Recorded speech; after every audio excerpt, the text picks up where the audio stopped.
They said it like an ultimatum dressed as mercy. Nursing home or street, Mom. The words were clean, simple, almost efficient, as if pain could be handled best when packaged neatly. I remember the way my daughter's mouth tightened after she said it, the way she folded her hands like she'd just solved something difficult, like I should be grateful to her for even giving me a choice. But that wasn't a choice. It was a dismissal. I stood in her spotless kitchen, still smelling faintly of disinfectant and coffee, the air too clean, too bright, too detached from the world I'd spent 40 years in. I had been a nurse for nearly my entire life. 4 decades of dawn shifts, of gauze and morphine, of holding people's hands as they crossed from one side of breath to the other. I knew what mercy looked like, and that wasn't it. I was 82, my left arm still weak from the stroke that had frightened her more than it had frightened me, and yet I could see the truth in her tone. Lydia wasn't afraid for me. She was afraid of me, of what it meant to be responsible for a woman who had once been the center of her world, and now reminded her that time runs in circles, and daughters become mothers, whether they're ready or not. I suppose I could have begged her then, could have softened my pride and asked to stay in the guest room, to be patient, to prove that I could still make tea and fold laundry, that I would not be a burden. But I didn't. Something in her eyes told me that even if I had knelt on the kitchen tiles she had chosen from a catalog, slate gray, non-slip, very modern, nothing would have changed. She'd already moved on in her mind, already rewritten me into the category of complication, the kind that polite people outsource. I saw my own photograph on the refrigerator, printed from a holiday 4 years earlier, when my hair was still mostly dark and my hands less tremulous. It was held up by a magnet shaped like a cupcake. Lydia had always had a sense of humor about control. She spoke about the nursing home like she was discussing a travel package. It's really quite nice, Mom. They have activities, gardens, staff on call 24/7. You'd have your own space.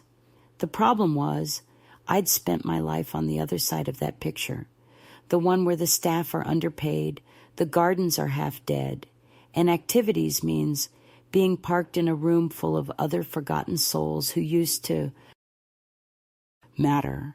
I'd bathed those bodies. I'd heard their stories between gasps.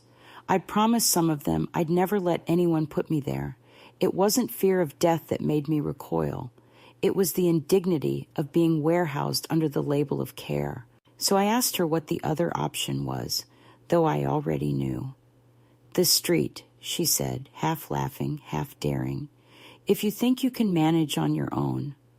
That was her mistake, assuming the choice would humiliate me. Instead, it woke me up. The rest of the day blurred in the small, cruel way that all endings do. She made phone calls in the other room, something about listings, deposits, logistics. I sat, Mom, you need to think practically now. As if I hadn't been practical all my life, as if I hadn't worked double shifts while she slept through childhood in clean sheets, paid for by my exhaustion. She told me the cost of the facility, the schedule, the amenities, every word sounding like the rattle of a closing drawer. Then she paused and said, if you'd signed the house over when we asked, we could afford something nicer. It was then I realized this was not about care. It was about ownership. About tidying up the past so it no longer lingered in the ledger of her life. When I left that evening, the air outside smelled like rain and cut grass. She stood in the doorway, hugging herself instead of me, and said, please, Mom, don't make this harder. Harder for whom? I nodded because nodding was easier than speaking. The taxi driver looked at me through the rearview mirror once, then not again. He dropped me at the small apartment I'd been renting out for students, my safety net, as my late husband used to call it, though he never thought I'd need it. I still had the keys. Inside, it smelled of dust and disuse, the kind of quiet that presses on your chest. I sat down on the floor because there was no furniture left. I had sold most of it after he died. I leaned against the wall and let the silence settle. I wasn't sad, not exactly, just stripped. Like a house after the movers have gone and the echo of your own footsteps surprises you. I thought about calling Lydia to tell her I was fine, to reassure her that I wasn't out in the cold, that she could sleep easy in her curated life. But then I remembered the way she had said it, nursing home or street, as if she were offering me a menu. I remembered the tone, the ease of it, and I realized that calling her would be like returning to a crime scene to apologize for bleeding. So instead, I unpacked what little I had, a suitcase, a few clothes, my nurse's watch, a photograph of my late husband smiling with paint on his hands, and a small box of medical journals I'd kept out of habit. I turned on the single lamp in the corner and sat in its weak circle of light, listening to the rain tick against the window. Outside, a stray cat darted under a car.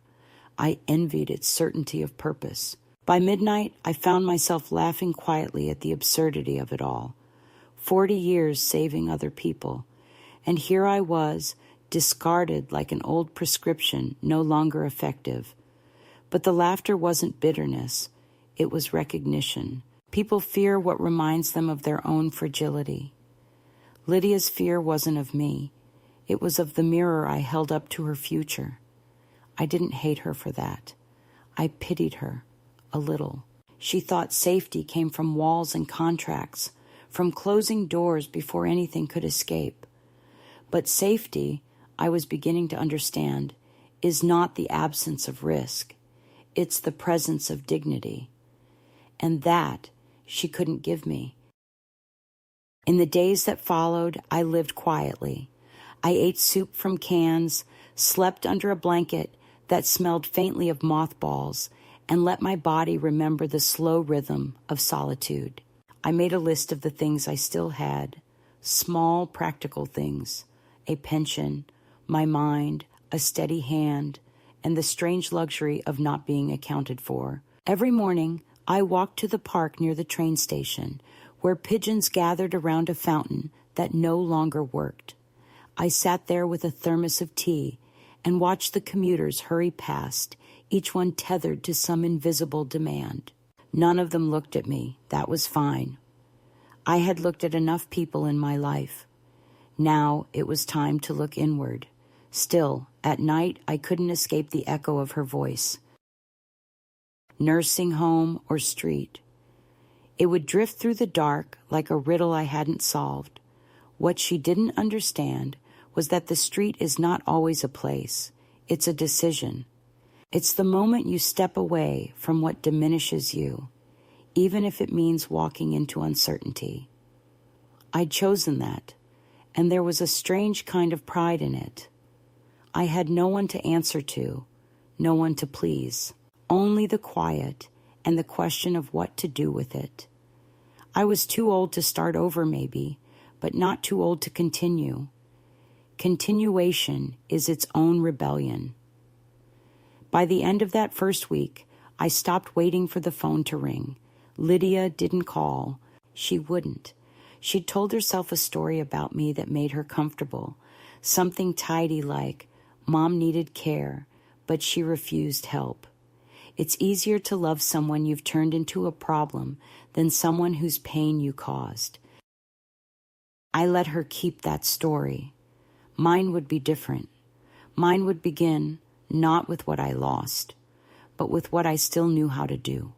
Breathe, walk, choose, and, if necessary, start again from the pavement up.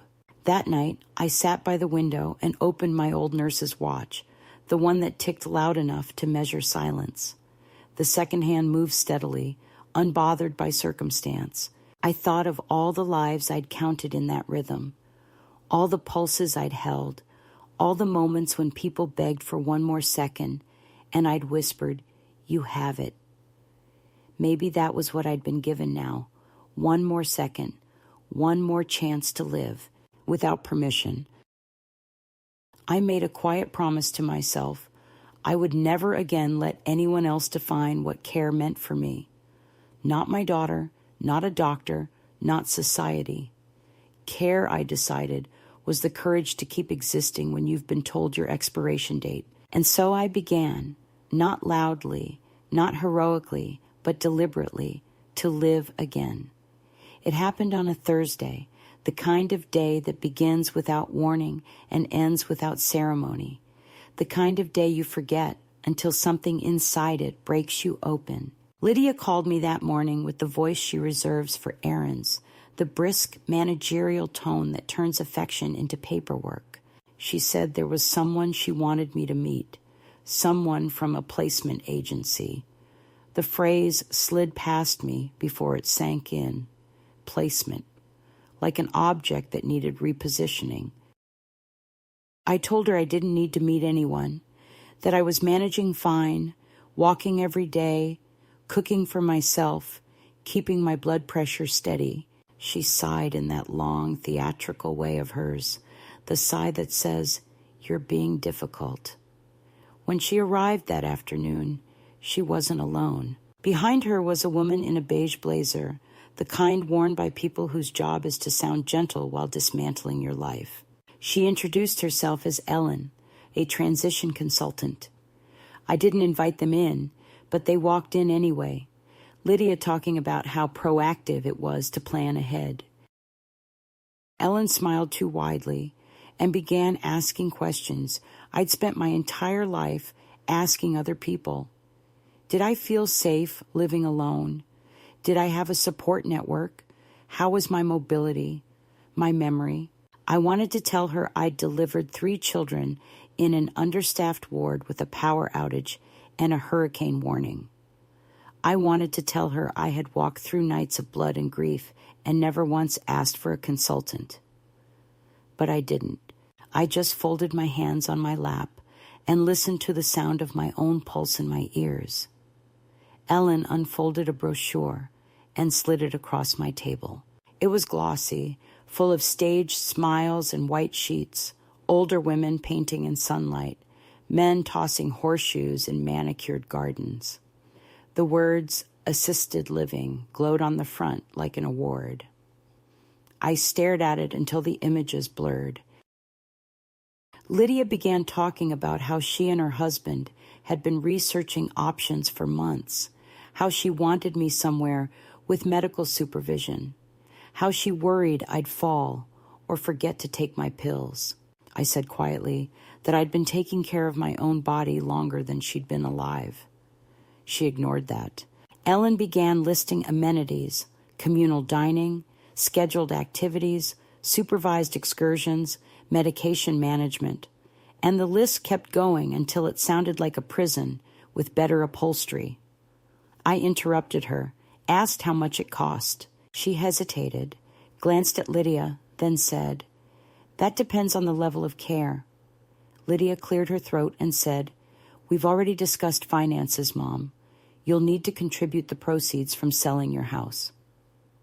My house. The word burned. I had built that house with my husband when Lydia was 4. He'd mixed the cement for the foundation himself, humming old jazz standards as he worked. We'd planted the magnolia tree in the front yard the year she lost her first tooth. I could still picture her running barefoot through the grass, holding her shoes in one hand and a sandwich in the other, yelling, "I'm never coming inside." I should have known that was prophecy. I felt my chest tighten. I asked her what she meant by selling.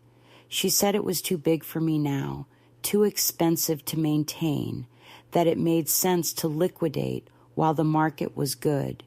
She used the word liquidate, like we were discussing assets, not memories. I asked her if she'd already spoken to an agent. She didn't answer, but her silence was the kind that confirms. Ellen shifted uncomfortably, said she'd give us a moment, and stepped outside, leaving behind the faint smell of hand sanitizer and lavender lotion. When the door closed, Lydia dropped the facade. Her face softened, but only slightly. "Mom, this is for your own good. You can't keep living in the past. You've had health scares. What if something happens?" I told her something already had. She looked at me like she didn't understand, like my words were static. I said I wasn't selling the house, that it was in my name and would stay that way. Her jaw tensed, and for a moment I saw the little girl she used to be, the one who clenched her teeth when she didn't get her way, who believed anger was strength. "Don't do this," she said, but her voice cracked. "You're being unreasonable." I told her reason doesn't apply to love, and love doesn't evict its source. That was when she said it again, slower this time, like punctuation. "Nursing home or street, Mom?" There was no shouting, no tears, just the sound of the refrigerator humming and the ticking of the clock over the stove. I realized then that we had switched roles completely. She was the adult with the pen, the paperwork, the plan. I was the inconvenient truth standing in her living room, reminding her that control is a myth. I asked her to leave. She didn't at first. She hovered near the counter, fingers drumming, eyes flicking between me and the brochure. Finally, she grabbed her purse and said, "Fine, but don't expect me to bail you out when it all falls apart." She closed the door softly behind her, and the quiet that followed felt like a curtain dropping at the end of a play no one clapped for. I sat at that table for a long time, staring at the brochure. The people in the photos smiled too hard, their happiness brittle. I turned it over and saw the fine print. Resident rights subject to management discretion. That was when I understood the cruelty of her choice. It wasn't about where I lived. It was about who had the power to decide. For years, I'd been the one others turned to for decisions that mattered. When to start compressions, when to stop them, when to call a family in from the hallway. I knew the weight of choice. I knew how it defines you, and I knew then that if I surrendered mine, I would cease to exist in all but name. The next morning, I walked to the house, the one she wanted to sell. The magnolia tree was in bloom, heavy with white petals that smelled like the first page of a clean book. I ran my hand along the trunk, rough and steady, older than Lydia's marriage, older than her indifference. The curtains inside were drawn. She had already changed the locks. I could have been angry, but what came instead was clarity. Everything that had defined me, wife, mother, nurse, had been roles assigned by others. The house was the last stage set of that identity. Maybe she was right in one sense. I couldn't live there anymore. But not for the reason she thought. It wasn't too big. It was too haunted by the version of me they'd all agreed to remember. Later that day, I went to the bank. I still had a joint account with my husband's pension and an old savings account in my name alone, one Lydia didn't know about. The teller, a young man with kind eyes, helped me withdraw enough cash to cover a few months of rent somewhere new. He asked if I wanted to close the account. I said no. Some doors, I told him, should stay open even when you've walked away. He didn't understand, but he smiled politely. I walked out of the bank with an envelope of bills in my handbag and a sense that I'd just performed the smallest, quietest act of revolution. That night, I called an old colleague from the hospital, one of the few still alive, to ask if she knew anyone renting a room. She didn't, but she gave me the number of a bakery owner whose upstairs tenant had recently passed away. "It's small," she said, "but it's safe, and it smells like bread all day." The next morning, I took a bus across town, clutching the address written on the back of an old grocery receipt. The bakery was modest, its windows fogged with sugar and steam. The woman behind the counter looked at me over her glasses and said, "You hear about the room?" I nodded. She led me up a narrow staircase that creaked like an old spine. The room was barely large enough for a bed and a chair, but the window faced east, and the morning light spilled in like forgiveness. I paid the first month in cash. When I unpacked that evening, I found the brochure Lydia had left on my table. I'd meant to throw it away, but somehow it had followed me, tucked between my papers. I tore it in half, then into smaller and smaller pieces, until all that was left were smiles without faces, words without promises. I dropped them into the trash and washed my hands as if I'd handled something contagious. Then I sat by the window and listened to the muffled sounds of the bakery below, the rhythm of knives against boards, the whir of the mixer, the low murmur of life continuing without permission. It felt strange, almost holy. That was the day I stopped being someone's patient and became my own person again. Lydia would tell people later that I had a breakdown, that I was stubborn, that I'd refused help, but I know what really happened. I refused surrender. That's all. Every act of defiance begins as a whisper, and mine began with 6 words, spoken quietly in a kitchen that no longer belonged to me. I'll take the street then. I didn't know yet what that would mean, what shape my life would take without the scaffolding of family or history.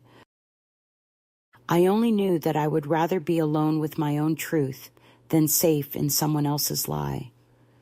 And that knowledge, fragile and luminous, was enough to carry me into the next morning. The first weeks above the bakery passed like a fever that couldn't decide whether to break or deepen. The air inside the little room smelled of yeast and sugar, and every morning the first thing I heard was the sound of trays slamming in the ovens downstairs, followed by the clatter of metal tongs and the occasional burst of laughter from the young workers. It should have been comforting, a sign of life, but at first it only made me feel like a ghost, hovering above someone else's ordinary day. I would sit by the window with a cup of instant coffee and watch the street below, the delivery trucks unloading crates of flour, the teenagers on bicycles racing each other down the narrow lane, the woman across the street shaking out a white tablecloth from her balcony. The world had continued seamlessly without me, as if my disappearance from my daughter's house, from my old life, hadn't created even the smallest pause in the rhythm of things. That was what hurt most, the smoothness of my own erasure. I began to learn the geography of my new life, one hesitant step at a time. The bakery owner, Mr. Gallo, was a man in his 60s with a belly like a bread oven and a kindness he tried to hide behind impatience.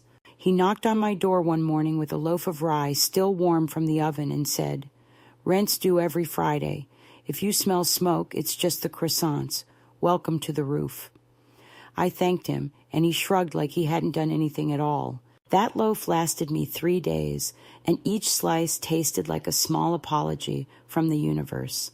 At night I could hear him humming while cleaning the counters below, and I imagined what it must be like to end each day knowing you'd fed people.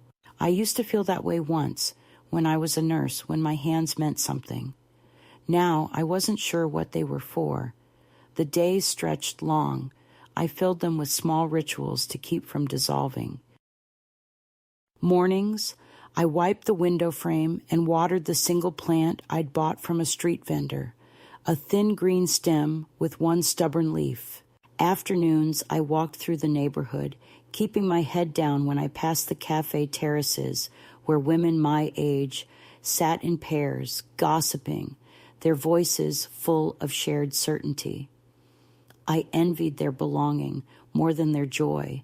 In the evenings, I read whatever newspapers people left on the park benches, following the news with detached interest, as if the world were a patient whose vital signs I no longer had to monitor. I slept lightly, waking at every creak of the ceiling beams or passing siren, my mind too alert, as if expecting someone to come knocking, to announce that the choice I had made, the street, was being revoked.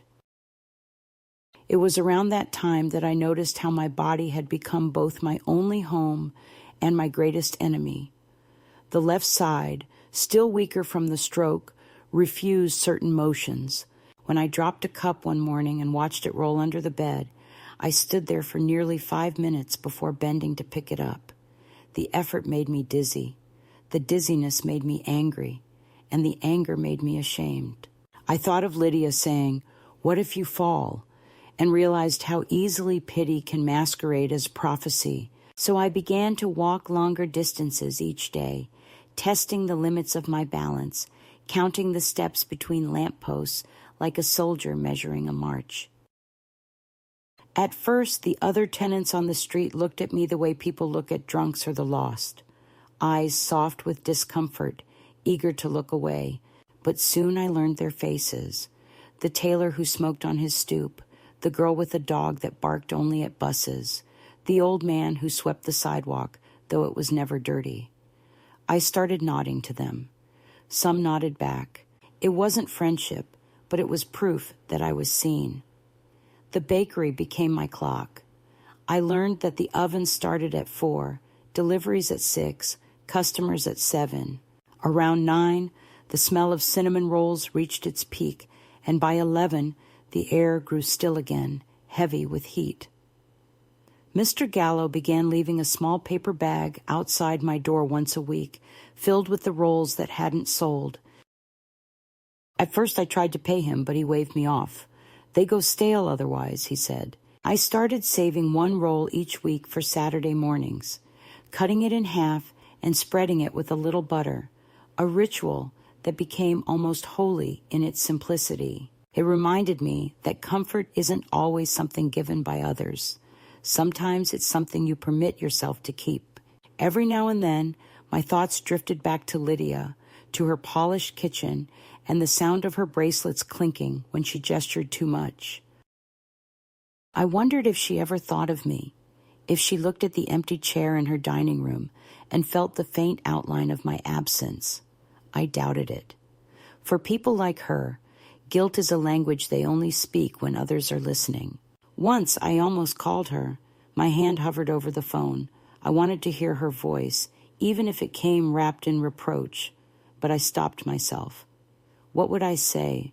That I was alive? She had already decided I wasn't, and perhaps that decision brought her more peace than I could have. The weather began to change. Spring folded into summer, the days stretching so long they seemed to forget where to end.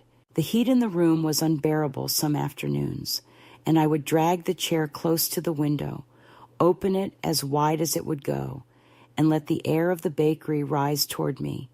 Flour dust, sugar, sweat, the faint earthy scent of dough being born. There were moments, rare and unexpected, when I felt almost grateful to be exactly where I was. Nobody expected anything from me here. I could disappear into the background of the street and still be alive. For the first time in years, I was invisible and free at the same time. Still, the loneliness was a slow, persistent fever. There is a kind of silence that doesn't comfort. It accuses. At night, it would settle on my chest like a weight, pressing out every shallow breath. I began talking to myself in whispers, narrating what I was doing, as if explaining it to a patient. Now we're going to stand. Now we're going to breathe. It helped. The nurse in me had always been the calmest voice I knew.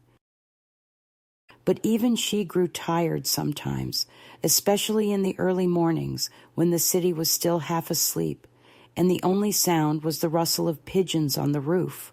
I would watch their wings flash gray against the light and think, they're not free either. They're just surviving. Then one afternoon, the first real human warmth returned in the simplest form. I was sitting in the park with a paperback novel I couldn't concentrate on when a young mother dropped her grocery bag nearby, sending apples rolling across the pavement. I bent down instinctively, catching 2 before they could bruise. She laughed and thanked me, said her name was Nora, and for some reason, instead of nodding politely and walking away, I said, I used to have hands that could catch anything. She smiled, asked if I lived nearby, and when I told her about the bakery, she said, "You're lucky. That place smells like Sunday mornings." We talked for maybe 10 minutes. Her son's school, her job at the library, my old work at the hospital, and then she had to go. But before she left, she said, "You should come by sometime. We could use volunteers for our community reading program." The words startled me. Volunteer. It had been so long since anyone thought I could be useful. That night, I couldn't sleep. I kept hearing her voice, the easy warmth of it, the absence of pity. The next morning, I walked to the library. I didn't tell myself I was going there for her. I told myself I wanted a book. But when I saw her behind the counter sorting returns, she looked up and said, "You came." Just those 2 words, but they felt like permission to exist again. She introduced me to the head librarian, who said they always needed help organizing the shelves. I started the following week. It wasn't glamorous work, but it filled the hours and steadied my hands. I began to notice faces, rhythms, conversations. People would ask me for recommendations, and I'd smile and say, "Something with heart, but not too much hope." That always made them laugh. By the end of the month, I had fallen into a pattern. Mornings at the bakery's window with coffee, afternoons at the library, evenings in my small room reading until the light faded. It wasn't happiness, but it was rhythm, and rhythm is the first cousin of peace. The fear that had stalked me, that I was too old, too fragile, too erased, began to recede into the corners of my mind like a shadow at dusk. I still thought of Lydia, but less often now, and when I did, the anger had thinned into something quieter, like pity's older sister. I imagined her sitting in her house, the magnolia tree outside shedding petals she no longer noticed, and I almost forgave her, not for what she'd done, but for not knowing what she'd lost. One evening, as I climbed the stairs after closing the library, my legs trembled so badly I had to stop halfway. I gripped the railing, afraid for a moment that I might fall, and then, through the window at the landing, I saw Mr. Gallo locking up below, wiping his forehead with his sleeve. He looked up, saw me frozen there, and without a word, walked back inside, turned off the ovens, and reappeared at the foot of the stairs with a small bag in his hand. "Eat," he said, handing it to me. Inside was a roll still warm. "Sugar keeps you steady." That night, I sat on the bed eating it slowly, each bite a reminder that sometimes kindness doesn't announce itself. It just shows up, like a hand at your elbow when you think you're falling. I realized then that survival is not a single act. It's a series of small, stubborn decisions to stay human in a world that forgets how.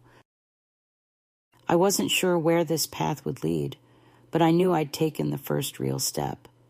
I'd stopped waiting for someone else to rescue me, and in that quiet, above the hum of the bakery, I could almost hear my old self stirring, like a patient opening her eyes after a long sleep. It began, as all turning points do, not with revelation, but with exhaustion. I had been shelving books at the library one humid afternoon when the dizziness returned. It came like a slow tide, beginning behind the eyes, spreading through the chest, a reminder that my body was no longer a reliable companion.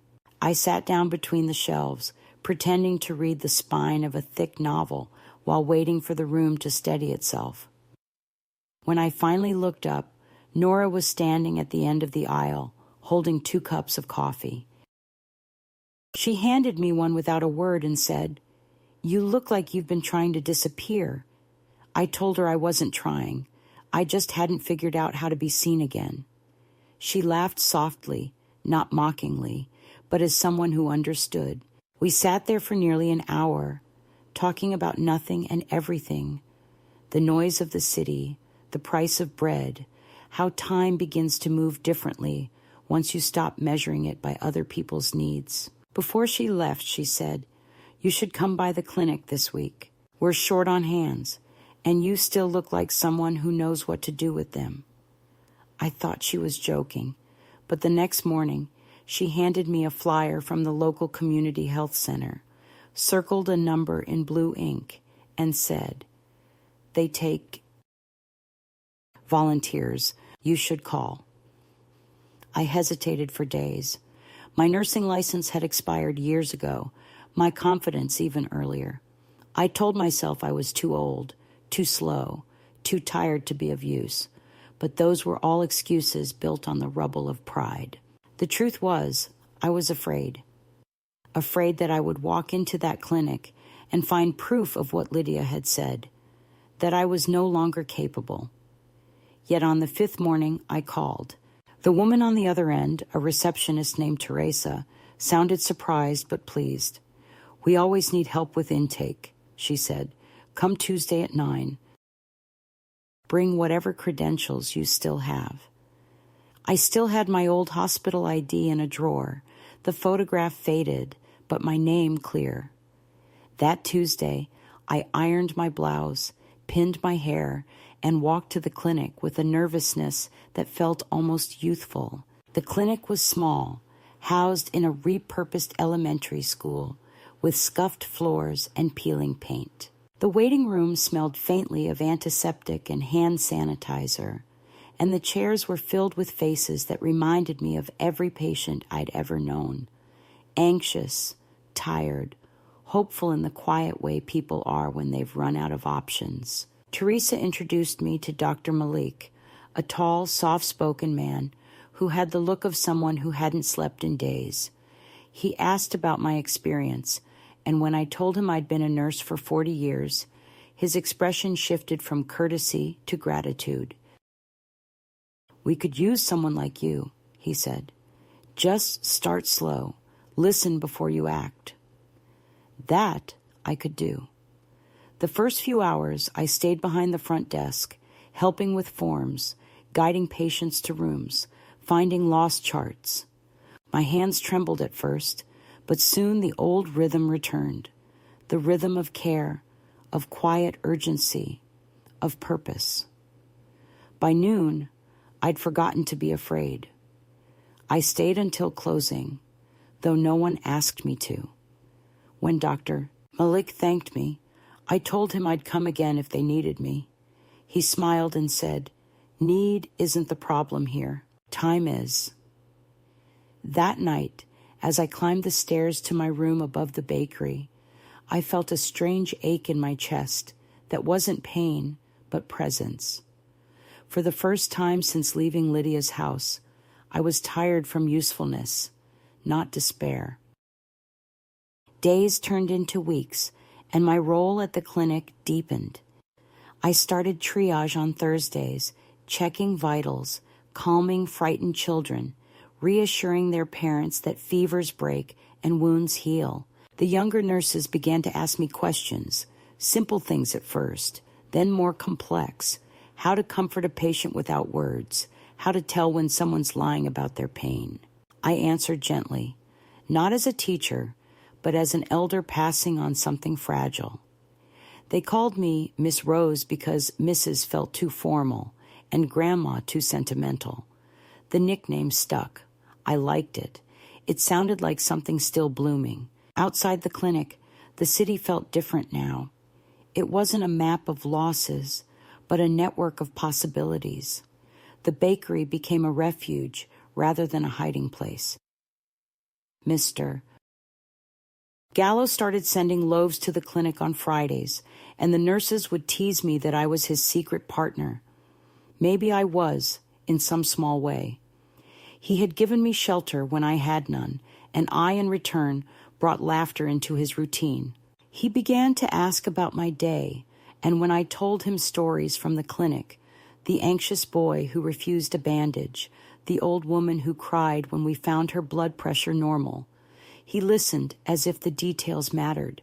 Sometimes I caught myself smiling, for no reason while cleaning up my small room at night. The loneliness hadn't vanished, but it had learned to coexist with contentment. Then came the afternoon that changed everything. It was late June, heat pressing against the windows, when one of the patients collapsed in the waiting area. He was a delivery driver, mid-40s, sweating and pale, his eyes rolling back before anyone could catch him. Instinct took over. I dropped to my knees, checked his pulse, barked orders at the startled receptionist. Oxygen, compressions, call emergency services. For a moment the noise faded, and all that existed was rhythm, the press and release of my palms, the counting in my head, the thin thread of life under my fingers. When the paramedics arrived, they found me still compressing, sweat running down my neck, muttering, "Steady, steady." The man lived. Doctor Malik said later that my quick action had saved him, that if I hadn't been there, the outcome would have been different. I nodded, but didn't tell him the truth. In that moment, I hadn't been thinking of saving him. I'd been saving myself. Word spread quickly through the small community. The nurse from the bakery, they called me now.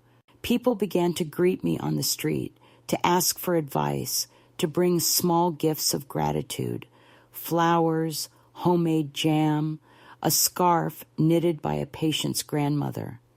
I accepted each gesture with the humility of someone who knows how easily fortune shifts. Lydia would have hated it, the informality, the visible proof that her mother was still capable of being needed. Perhaps that was why, when I thought of her now, it was with less pain. I realized I no longer wanted her approval. I wanted my own peace. One evening, after a long day at the clinic, I stopped at the park before heading home. Children were playing near the fountain, their laughter echoing off the stone. I sat on the same bench I had the day I met Nora and thought about the strange symmetry of life, the way everything circles back when you least expect it. I remembered the day Lydia told me I had to choose, how powerless I had felt, how small. And now, sitting under the dim orange glow of the streetlight, I understood that power isn't something others grant you. It's something you reclaim quietly, without permission. I didn't need to prove her wrong. Living well was enough. At night, I began writing again. Small notes, fragments of memory, the kind of things you jot down to remind yourself that you exist beyond survival. I wrote about the smell of antiseptic and fresh bread mixing in the air, about the way Dr. Malik's hands shook slightly when he was tired, about Nora's laughter in the quiet of the library, about the way the sun slanted through the clinic window at 4 p.m, catching the dust in midair like particles of time itself. I kept these pages in a tin box under my bed, not for anyone else to read, but for myself. Each sentence felt like a stitch pulling me back together. One Sunday morning, Nora invited me to breakfast at her apartment. It was small and cluttered, full of books and toys, a place where life had clearly been lived without apology. Her son sat across from me, watching as I buttered my toast, and said, "Mom says you save people." I smiled and told him that sometimes people just need reminding that they're still here. He nodded seriously, as children do when they hear truth before they understand it. When I left, Nora hugged me, a quick, unguarded gesture, and said, "You should be proud of yourself." I wanted to tell her that pride was a luxury I hadn't learned to afford yet, but instead I said, "Maybe someday." That afternoon, as I walked back to the bakery, I stopped in front of a shop window displaying secondhand coats. One caught my eye, a deep navy color, worn at the edges but beautifully made, with pockets deep enough to hold both hands and a bit of courage. I tried it on and felt the weight of it settle around me like protection. The shopkeeper smiled and said, "It suits you, strong but not loud." I paid in cash and walked home wearing it despite the warmth. The fabric carried the faint scent of someone else's life, and I thought, perhaps that's what we all are, threads woven from other people's stories, carrying traces of love, loss, and endurance. That night, I hung the coat on the back of my chair and sat by the window watching the city exhale. The bakery lights below flickered out one by one, and in the fading glow, I realized something that made me laugh quietly to myself. Lydia had been right about one thing. The house had been too big for me, but what she didn't understand was that space doesn't measure worth. A room can be smaller than a closet and still hold a whole, unbroken life. I was proof of that now. I wasn't just surviving. I was beginning again, piece by piece, with flour and paper and the steady rhythm of a heart that refused to retire. The summer had almost passed into autumn when the past came back to claim its portion of the living. The air had cooled, the light had grown thinner, and the clinic had become as familiar to me as my own pulse. I knew every corridor by sound, every window by the pattern of dust that formed on its sill. Dr. Malik had begun trusting me with more responsibilities, organizing schedules, mentoring younger nurses, handling the patients who required more than medicine to stay alive. I wore my new navy coat to the clinic each morning, its fabric softening under the routine of purpose. The bakery still sent loaves, the volunteers still greeted me with warmth, and sometimes when I walked through the park, I almost forgot that there was ever a world before this one. But life has its own rhythm, its own cruel geometry of return, and just when the air began to carry the first scent of fallen leaves, Lydia appeared. It was a Thursday, the busiest day of the week, the waiting room crowded, voices overlapping in a tired chorus. I was sorting charts when Teresa came to my desk and said quietly, "There's someone asking for you." I looked up, expecting perhaps a former patient or one of the library volunteers, but there she was, Lydia, standing at the threshold like a figure, stepped out of a memory I'd long since boxed away. She was thinner, paler, her hair tied back too tightly, her clothes expensive but carelessly worn. She looked both older and smaller than I remembered. For a moment, neither of us spoke. Time hung between us, heavy with the unsaid. Then she said, "Mom?" Not with affection, but with the uncertainty of someone testing whether a ghost will answer. I asked her what she was doing there. Her eyes flicked around the clinic, taking in the chipped paint and the noise, the ordinary chaos of the poor trying to stay alive. She said, "I need your help." My first thought was that she must have come to mock me, to confirm that her prophecy had come true, that I'd ended up in the dust of other people's struggle, reduced to volunteering in a place that smelled of disinfectant and hope. But then I saw her hands trembling, the rawness in her voice, and I understood. She was frightened. "It's Martin," she said, meaning her husband. "There was an accident. They brought him here because the hospital was full. He's not doing well." For a moment, my body forgot how to move. I felt the years collapse, all the distance between us, shrinking into one brutal instant of shared blood. I nodded and told her to wait. "Doctor." Malik appeared just then, looking over the chart. "You know him?" he asked. I said quietly, "My son-in-law." He gestured toward the examination room, his eyes heavy with the knowledge that every life eventually circles back to the ones who wounded it. I followed him in. Martin lay on the narrow bed, his face gray, his breathing shallow. A car crash, they said. Internal bleeding, possible concussion, fractured ribs. Now he was limp, vulnerable, human in the way only pain can make someone.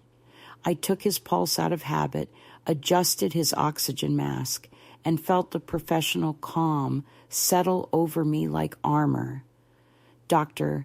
Malik began giving orders, and I followed them with precision. The room filled with the rhythm of machines and the scent of antiseptic. Lydia hovered in the doorway, her face wet, her breath uneven. When I turned toward her, she whispered, "Can you save him?" I told her that saving is never certain, only attempted. We worked for hours. Time dissolved into the steady repetition of tasks, compressions, transfusions, the careful orchestration of bodies trying to keep another body from leaving. When the worst had passed and Martin stabilized, Dr. Malik placed a hand on my shoulder and said, "You were extraordinary." I shook my head. "No," I said, "just practiced." Lydia had sunk into a chair, her face buried in her hands. For the first time, I saw her as something other than my daughter or my judge. I saw her as a woman terrified of losing what she still believed she owned. I poured her a cup of water, handed it to her, and said nothing. She looked up at me, eyes red, and whispered, "Thank you." It was the first time I'd heard gratitude from her in more than a decade. When Martin was moved to the recovery ward, Lydia followed, and I stayed behind to help with the cleanup. I scrubbed the instruments, wiped the counters, and tried to still the trembling in my hands. It wasn't from exertion. It was from the sudden flood of memory, the recognition that I had spent most of my life cleaning up after love's wreckage. When the work was done, I sat in the staff room staring at the empty cup in my hands. Nora found me there and asked softly if I was all right. I told her the truth. My daughter came back. She nodded as if she'd been expecting it. "Things that break rarely stay broken forever," she said. "They just come back sharper." Over the next few days, Lydia kept returning to the clinic. She stayed near Martin's bedside, barely sleeping, barely eating. The staff treated her kindly, unaware of our history, calling her Miss Rose's daughter, as if that were something proud to be. Sometimes she came to me with questions about his condition, and I answered in the same tone I used with every worried relative, calm, professional, distant. Once she tried to apologize. I could see it forming in the way her mouth hesitated before the words. But when she finally spoke, it wasn't an apology. It was a justification. "You have to understand, Mom," she said. "We thought we were doing what was best for you. We didn't know you'd be capable of all this." She gestured around the clinic as if competence were a surprise she hadn't budgeted for. I wanted to tell her that people like her measure worth by visibility, by how loudly the world applauds, and that what I'd built here didn't need an audience. But I said nothing. Silence, I had learned, is its own kind of answer. When Martin was discharged, Lydia asked if I would come home with them for a few days, just to help him adjust. The offer sounded almost tender, but beneath it was the old pattern, the assumption that I would step back into the role she had vacated when it no longer suited her. I told her no, that I had patients to attend to, a schedule to keep. She looked bewildered, as if the idea that my time belonged to anyone but her was inconceivable. "You're really not coming?" she asked. I shook my head. "You have everything you need." It was both blessing and verdict. After they left, the clinic felt quieter, though not emptier. The other volunteers whispered about how remarkable it was that my family had come to see me, how proud they must be. I let them think what they wanted.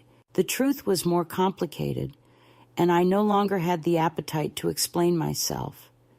Instead, I threw myself into work, expanding the community program, organizing a new rotation for nursing students, pushing for better funding. Dr. Malik began hinting that I should take a formal role, maybe even lead one of the new outreach initiatives. "You have authority people listen to," he said. "Use it." I laughed softly, thinking how once my own daughter had told me I was a burden, and now strangers called me essential. Life's irony has a way of balancing its own scales. But Lydia wasn't finished with me. 2 months later, she appeared again, this time at the bakery. I was just coming downstairs when I saw her through the glass door, standing awkwardly between the racks of bread, her coat too elegant for the smell of flour and yeast. Mr. Gallo raised an eyebrow at me, as if to ask whether he should send her away, but I shook my head. She turned when she saw me, her expression taut with something between guilt and determination. "I didn't know where else to find you," she said. I told her she had managed just fine. She glanced around the shop, the trays, the walls, the faint dusting of sugar that never quite disappeared, and I could tell she was fighting the urge to judge. "It's true, then," she said quietly. "You really live here." I nodded. "Happily." She sighed, ran a hand through her hair, and said, "Martin wants to thank you. And there's something else." She hesitated, then pulled a folded letter from her purse. "The house," she said. "We sold it. The market's terrible, and there's debt from the hospital bills. I thought you should know." I looked at her, searching for regret in her voice, but there was only exhaustion. I realized that for her, every choice still came down to numbers, while for me, they had finally become about meaning. "You did what you needed to," I said, and took the letter without opening it. She seemed almost disappointed by my calmness. "Aren't you angry?" she asked. "You loved that house." I told her the truth. I loved what it represented. That's different. She looked at me as if trying to decipher a foreign language. "You've changed," she said at last. I had to. The next day, Dr. Malik called me into his office. The clinic board had approved his proposal for a new rehabilitation wing for post-surgery patients, and he wanted me to oversee its development. "You have the vision for it," he said. "You understand both the medicine and the humanity." I was stunned. It would be a paid position, full-time, with authority I hadn't held since retiring from the hospital. I accepted, though a part of me hesitated. Power, after all, comes with its own shadows. But I told myself that this time I would use it differently. This time it would not consume me. It would build something that outlasted me. A week later, I stood in the empty ward that would become the new wing. The walls were cracked, the windows fogged, but I saw in them what I used to see in every patient, potential for renewal. I began drafting plans, rallying volunteers, calling in favors from old colleagues. Nora helped with community outreach. Mr. Gallo organized donation drives, and slowly the place began to take shape. The local newspaper caught wind of it and ran a small story. "Retired nurse leads restoration of abandoned hospital wing." The headline made me laugh. If only they knew how many things I had restored before this, my sanity, my pride, my faith in usefulness. Then, as if life wanted to complete its circle, Lydia appeared once more. This time she didn't come out of need, but out of curiosity. She arrived during the open house for the new wing, walking through the doors as if entering a foreign country. The volunteers greeted her politely, some recognizing her from before. When she saw me standing near the entrance, clipboard in hand, giving instructions to a group of nurses, she froze. "You're in charge," she said, more statement than question. "Yes," I replied. "They asked me to take it on." Her eyes filled with something I couldn't name, envy, perhaps, or realization. "You bought it?" she asked, pointing at the plaque that read, "The Rose Ward, founded by M.R." I shook my head. "Not bought," I said. "Rebuilt." There was a long silence between us. the kind that carries both ending and beginning. "Finally," she whispered, "I didn't know you had it in you." I smiled, not cruelly, but with the calm certainty that comes from having outlived other people's imagination. "Neither did I," said, "until you forced me to find out." She looked down, and for the first time, I saw her shoulders slump, not in defeat, but in recognition. She murmured something that might have been, "I'm sorry," though the words were too quiet to catch. Then she turned and left. That evening, when the staff had gone and the hallways were silent, I walked through the ward, running my hand along the cool white walls. The air smelled faintly of paint and antiseptic, the scent of beginnings disguised as cleanliness. I thought of Lydia's face, the flicker of understanding that had passed across it, and I wondered if perhaps that was enough.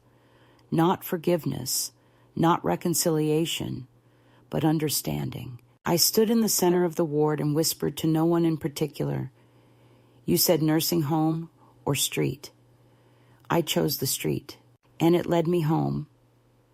Outside, the city hummed in its usual rhythm, indifferent yet alive, and I felt the pulse of my own heart keeping time with it.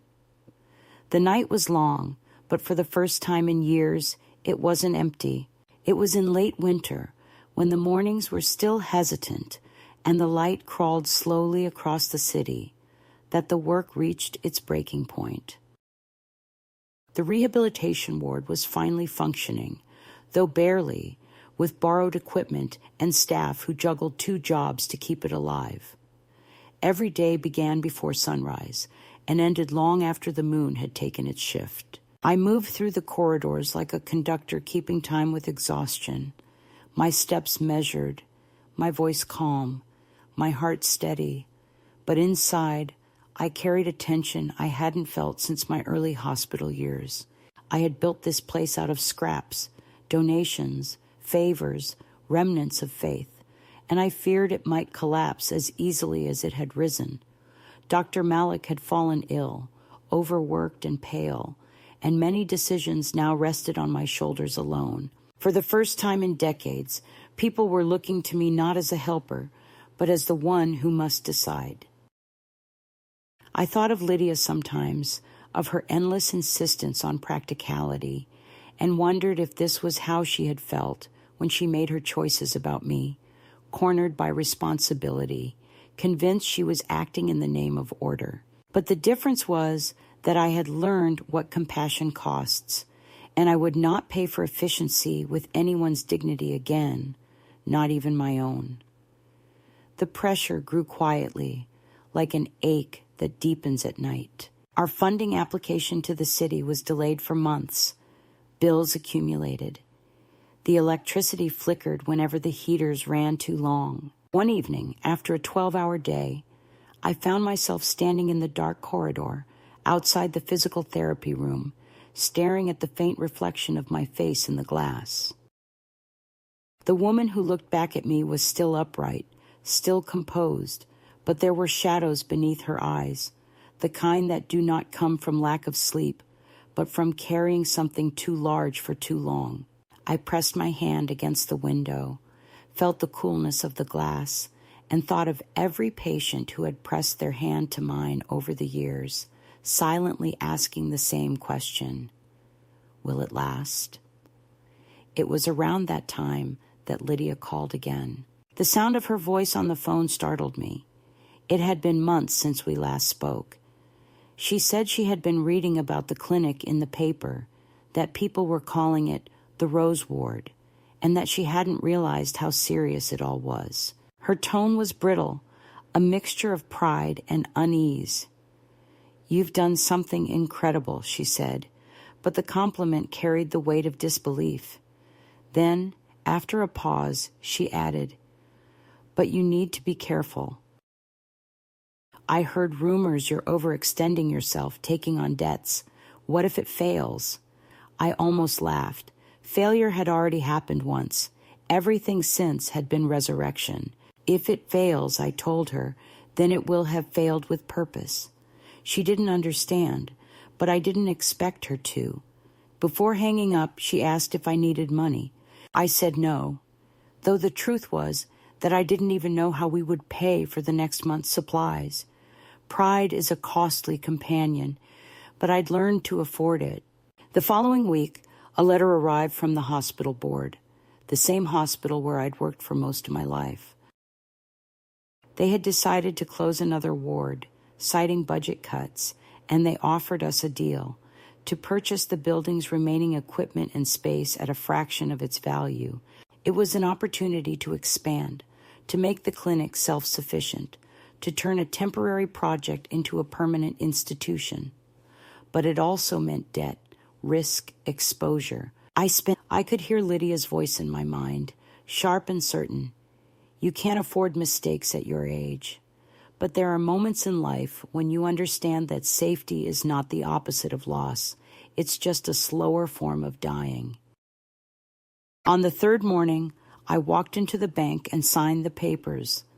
The loan officer, a young man with kind eyes, hesitated before handing me the contract. It's a lot of responsibility, he said gently. At your stage of life. I cut him off. At my stage of life, I said, it's the only kind of responsibility that matters. Once the deal was done, the transformation began. The abandoned wing was cold, its walls streaked with damp, but I could see its bones, its quiet promise. I called every former nurse I knew, every retired colleague who still had the strength or the longing to serve. They came, gray-haired, limping, tired, but carrying the same stubborn spark that once kept entire wards alive during blackouts and shortages. Together, we scrubbed the floors, painted the walls, fixed what could be fixed, and covered what couldn't.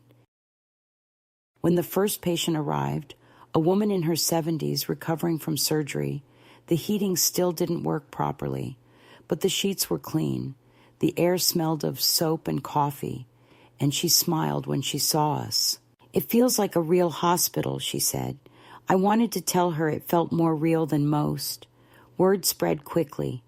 The local paper wrote another piece, this time with a headline I couldn't read without laughing.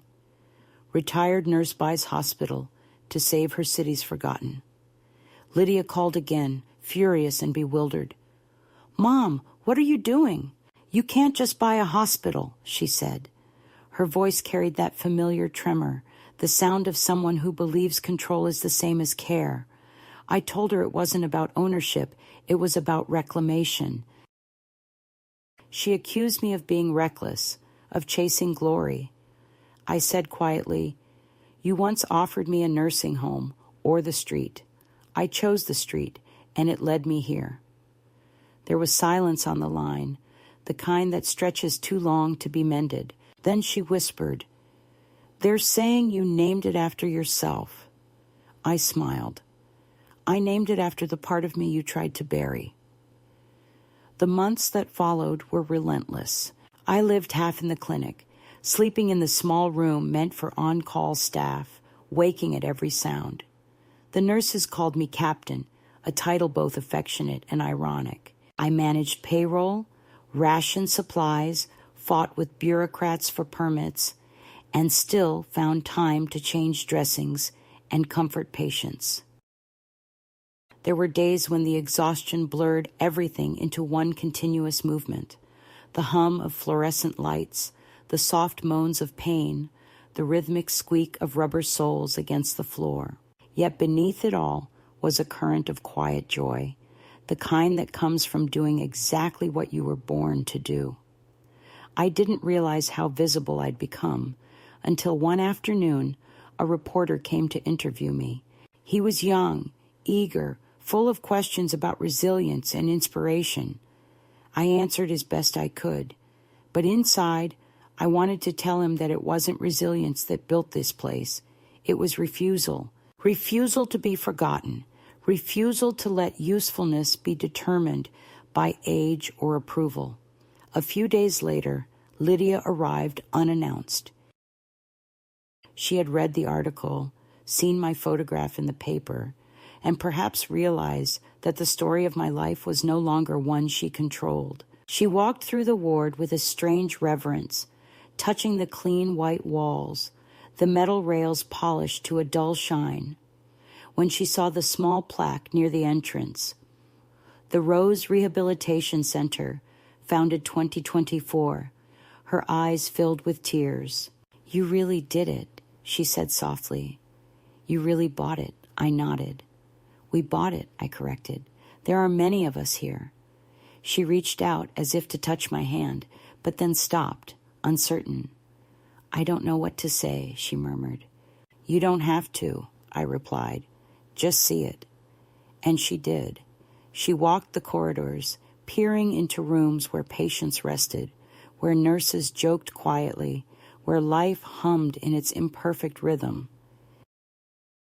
When she returned, her face had changed, not softened exactly, but opened, as though something within her had cracked just enough to let the light in. That evening, when the staff had gone and the ward was still, I stood alone in the main hall. The air carried the faint scent of bleach and hope, two things I'd always associated with survival. The moonlight spilled through the windows, pale and cold, illuminating the new equipment, the fresh paint, the quiet miracle of endurance.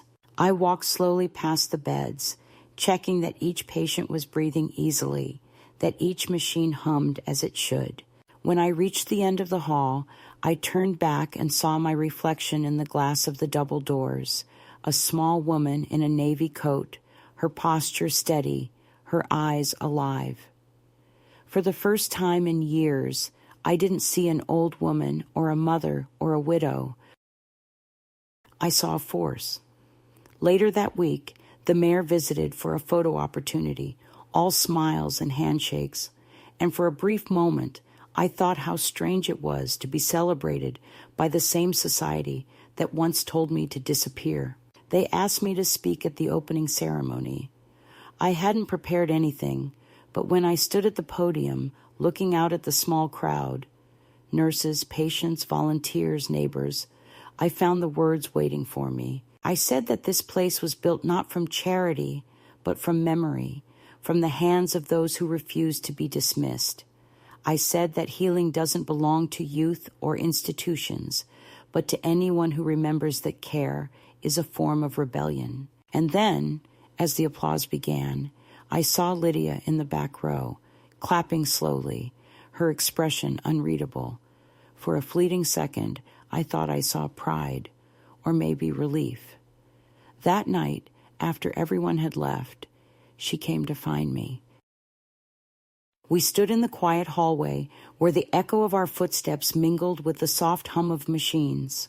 She said, "I still don't understand how you did all this." I looked at her and smiled. "Neither do I. I just kept walking." She hesitated, then asked, "And now?" I turned toward the ward, where the patients slept under the low light, their breathing synchronized like waves. "Now," I said, "I rest. For the first time, I rest inside my own story." She nodded, tears forming, and for once she didn't try to fill the silence. She just stood there, next to me, two women bound by blood and distance, finally breathing the same air without the need to explain. When she left, I walked back through the ward one last time, before turning out the lights. The city outside was quiet, the streets slick with rain, and I felt an immense stillness settle over me, the kind that comes not from completion, but from comprehension. I had spent a lifetime serving life, and another learning to serve myself. And somehow, in this unlikely place, the two had become the same. The night was cold, but I didn't feel it. The world had shifted, almost imperceptibly, and I knew that whatever came next would no longer be a fight for survival, but an act of choice. I locked the doors, looked up at the sign above them, and whispered, "You tried to bury me in mercy, but I grew in defiance." Then I turned toward the street, where the rain was falling softly, and walked home beneath it, not as someone's mother, not as someone's patient, but as the woman who had built a hospital from the wreckage of her own dismissal. The spring that followed was softer than I expected, the kind of season that seems to apologize for the one before. By then, the ward had settled into a rhythm of its own, the nurses moving through the halls with quiet confidence, the patients greeting each morning as if it were an undeserved gift. I no longer worked every day, though my hands still itched to be useful. Dr. Malik had returned, his strength restored, and I allowed him to reclaim the leadership I had borrowed from necessity. It wasn't difficult to let go. The building no longer needed my vigilance, and the city no longer looked at me as an anomaly. People had grown used to the idea of the old nurse who built a hospital. The story had been told too many times to remain mine. That was the way of things. Once the miracle is named, it becomes communal. It belongs to the ones who need to believe in it more than the one who lived it. I accepted that, even found comfort in it. Ownership had never been the point. I began spending more time near the sea, walking the promenade in the early hours when the air was pale with salt and mist. There was a bench overlooking the water where I liked to sit with a thermos of coffee and watch the fishermen cast their lines into the endless gray. They reminded me of nurses, those men, steady, patient, always waiting for a sign of life. Sometimes people recognized me from the articles and approached with the hesitant politeness reserved for those who seemed to have outlived their own legend. They asked how it felt to have created something lasting. I always answered the same way, that nothing lasts, but some things endure long enough to change the weather around them. I think that confused them, but I had learned to speak the language of endings without the need for clarity. Lydia visited more often now, not regularly, not with the predictable rhythm of duty, but in a way that felt almost genuine. She would arrive without warning, bringing pastries from some new cafe or books she thought I might like, or sometimes nothing at all except her presence. We sat together in my small apartment above the bakery, drinking tea, the conversation drifting between memory and silence. She told me about Martin's recovery, about how the accident had slowed him, about her new position at the firm. I listened, and for once, she didn't sound like she was reading from a list of achievements. There were pauses in her speech where humility had begun to live. One evening, as we watched the light fade from the window, she said, "You were right, you know, about everything." I smiled faintly and told her that being right had never been the goal. She nodded, her eyes distant, and whispered, "I just wish I had known you sooner." I wanted to tell her that she had, that she'd known me all along. She'd just been too busy building walls to recognize the foundation beneath her feet. But I didn't say it. Silence is a better listener than any answer. The hospital continued to grow in its quiet way. They sent me updates sometimes, photos of new patients, reports of successful recoveries, letters from nurses thanking me for giving them purpose. One afternoon, they planted a garden in the courtyard and named it after me. The Rose Garden, the plaque read, though I hadn't approved it. The young volunteers told me the patients sat there in the evenings, the scent of flowers mingling with the antiseptic, and that it made the place smell like living instead of survival. I visited once, standing at the edge of the garden, while the nurses watered the plants. The air was full of color and sunlight. I didn't tell anyone who I was. I just listened to the hum of their conversation, the sound of continuity, and I thought that this, perhaps, was what immortality actually meant, to leave behind a place where others could rest. My body began to slow in the months that followed. The stairs to my room grew steeper, the mornings shorter, but I didn't resist the change. I had made peace with the narrowing of days. Sometimes, when I woke too early, I would open the window and smell the bakery below, flour, yeast, sugar melting into the air. The scent carried memory more faithfully than any photograph.